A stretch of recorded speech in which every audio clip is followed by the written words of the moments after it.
वारदात, अपराध जगत की सच्ची कहानियां। तो आइए जानते हैं मध्य प्रदेश के उज्जैन से आने वाले इस गैंगस्टर के बारे में कुछ रोचक जानकारियां। बने रहिए हमारे साथ इस वीडियो के बिल्कुल आखिर तक।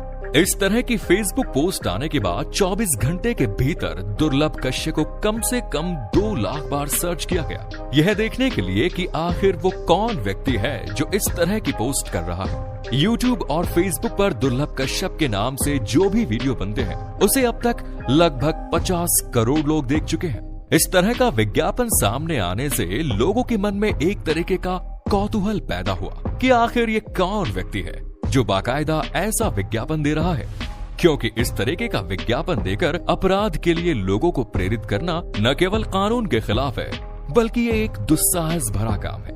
पुलिस प्रशासन को तो सीधी सीधी चुनौती है। खुद प्रदेश के गृह मंत्री और मुख्यमंत्री ने इसका संज्ञान लिया और पुलिस अधिकारियों से बातचीत की। इस तरह की पोस्ट करने वाला कोई बड़ा माफिया डॉन या खतरनाक आदमी नहीं था, बल्कि मध्य प्रदेश के उज्जैन का रहने वाला एक नाबालिग लड़का जिसका नाम था दुर्लभ कश्यप। अपने माता पिता के लिए वो किसी कोहिनूर से कम नहीं था, लेकिन उसके इरादे अपराध की दुनिया में अपने आप को कोहिनूर की तरह स्थापित करने वाले थे।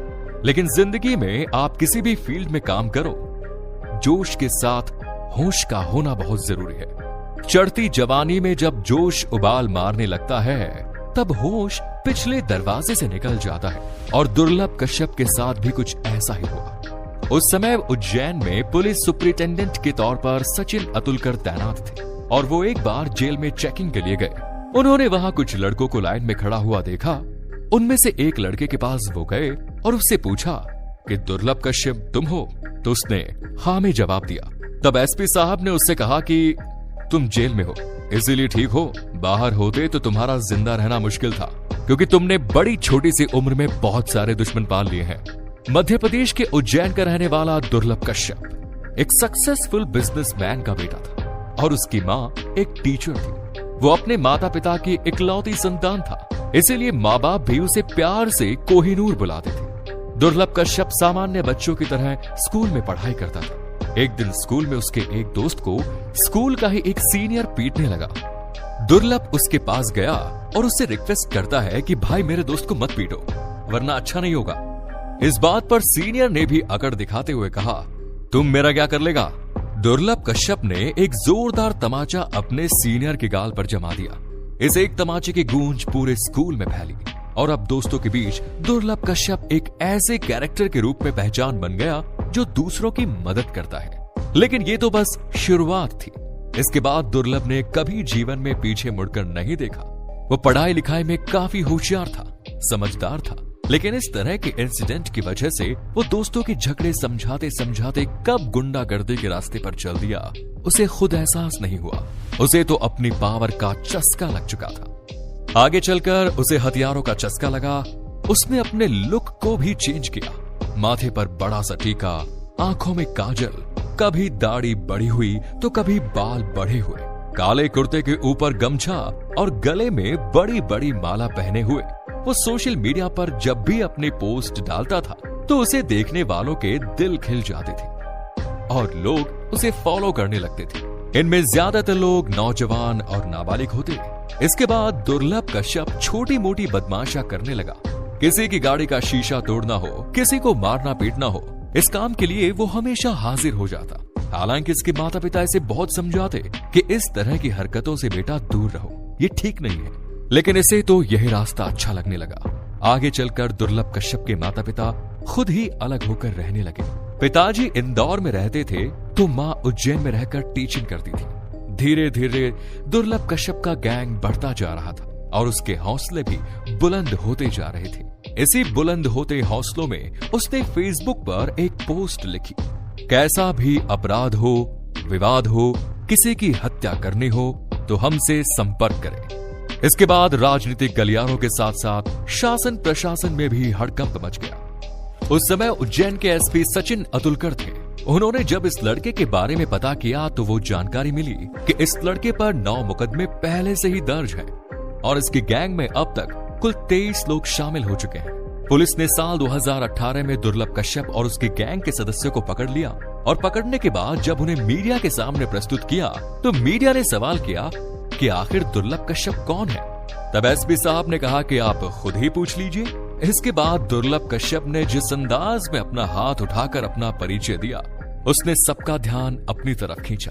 एक कम उम्र का नाबालिग लड़का बिना किसी डर के पुलिस वालों के बीच खड़ा होकर अपना एक हाथ उठाता है और कहता है, मैं हूं दुर्लभ कश्यप। इस समय तक इसने इतने दुश्मन बना लिए थे कि लोग इसकी जान के पीछे पड़ गए थे। जेल जाने के बाद जब सचिन अतुलकर की मुलाकात इससे हुई तो उन्होंने इसे समझाया कि तुम जेल से बाहर मत निकलना, वरना मारे जाओगे।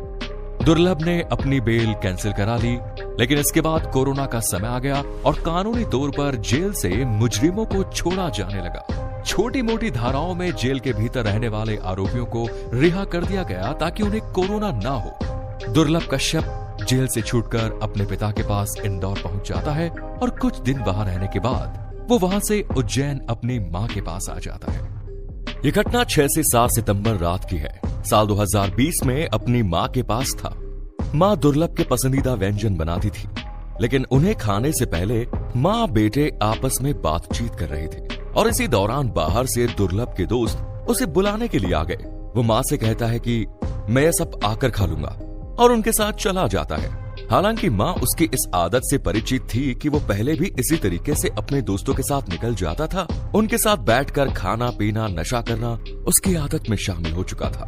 दुर्लभ अपने 4 दोस्तों के साथ उस रात से घर निकल गया। ये घटना रात के 11 बजे की थी जब दुर्लभ अपने 4 दोस्तों के साथ उज्जैन के रफीकगंज में हार फूल वाली गली में मौजूद एक चाय की दुकान में पहुंचता है। अमर भूरा खुर्मजारी वाला की चाय की दुकान रात भर चलती थी। दुर्लभ अपने 4 साथियों के साथ एक तरफ बेंच पर बैठा चाय का इंतजार कर रहा था। तभी वहां पर शाहनवाज, इरफान, शादाब, राजा, रमीज के साथ कुल 10 से 12 लोग आते हैं। दोनों ग्रुप आमने सामने बैठे थे और दुर्लभ की आंखों ही आंखों में शाहनवाज के साथ तकरार चल रही थी। तभी शाहनवाज उससे कहता है कि ये मेरा इलाका है। इसके जवाब में दुर्लभ ने कुछ ऐसा जवाब दिया जिसे लेकर शाहनवाज को भी मिर्ची लग गई। दरअसल दुर्लभ ने कहा कि मैंने फिल्मों में सुना था कि इलाका कुत्तों का होता है, आज देख भी लिया कि मैं कुत्तों के इलाके में हूं। ये बातचीत मारपीट तक पहुंच जाती है और मारपीट जान लेने देने की सिचुएशन में बदल जाती है। दुर्लभ कश्यप अपने दोस्तों से कहता है कि तुम लोग भाग जाओ, मैं इन सब से अकेले ही निपट लूंगा। इसके बाद वो अपने जेब से पिस्टल निकालता है और सीधा शाहनवाज पर फायर कर देता है। गोली सीने में लगती है, वो घायल होकर नीचे गिर जाता है। इसके बाद दुर्लभ बिल्कुल अकेला था और शाहनवाज के बाकी साथी उसके ऊपर चाकू लेकर टूट पड़ते हैं। दुर्लभ कश्यप के शरीर पर 34 घाव लगते हैं। बताया जाता है कि उस समय चाय की दुकान वाला अमर उर्फ भूरा भी शाहनवाज और उसके साथियों से कह रहा था कि इसे मार दो, अगर ये बच गया तो हम में से किसी को भी नहीं छोड़ेगा। इसके बाद पुलिस कुल 9 आरोपियों को अरेस्ट करती है और उन्हें जेल भेज देती है। दुर्लभ के मरने के बाद भी उसका डर उसके दुश्मनों में इतना रहता है कि वो उस रास्ते से ही नहीं गुजरते जहां दुर्लभ के चाहने वाले मौजूद हों। दुर्लभ की मौत के बाद उसकी मां भी अब इस दुनिया में नहीं है। दुर्लभ कश्यप सोशल मीडिया पर आज भी जिंदा है। आप इस वीडियो पर क्या कहना चाहते हैं कमेंट बॉक्स में जरूर कहें। धन्यवाद।